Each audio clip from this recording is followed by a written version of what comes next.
Hey everyone, it's time for a new Switch, sooner rather than later, and I'll tell you why. Let's just hop right in.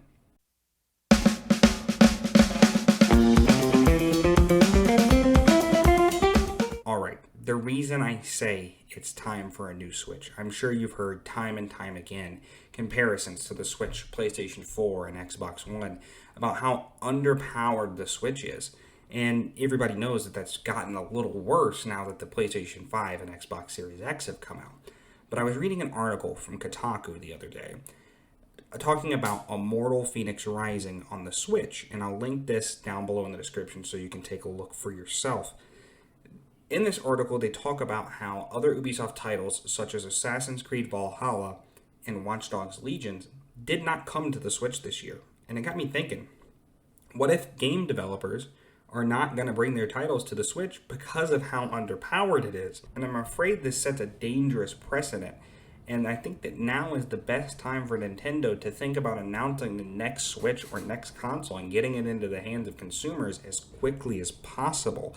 I think that now is the perfect time for them to take a look into the Joy-Con issues and really flesh out some of the issues that they've had with the Joy-Cons over the past few years with connectivity and stick drift. I think now is the time to go over these things. And this might be a bit of wishful thinking, but perhaps looking into expanding backwards compatibility, bringing some of the titles that we've grown to love from the Switch over to their next platform.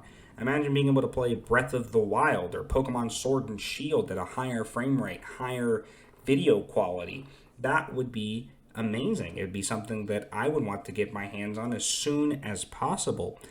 But there is one thing I think the Switch really needs to hold on to, and that's its micro SD storage.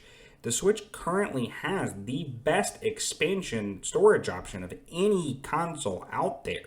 You know, the Xbox Series X has that weird SSD that you got to plug into the back, but for an expansion of $220. With the PlayStation 5, you can upgrade the internal storage, but you have to take the console apart. But for the Switch, it's just as easy as popping in a new SD card, and those things can range all the way up to a terabyte of storage, which is quite frankly insane for how easy it is for them to install. That is something that they have a huge leg up on, and I think that they really, really need to keep. And this is where I want to turn it over to you.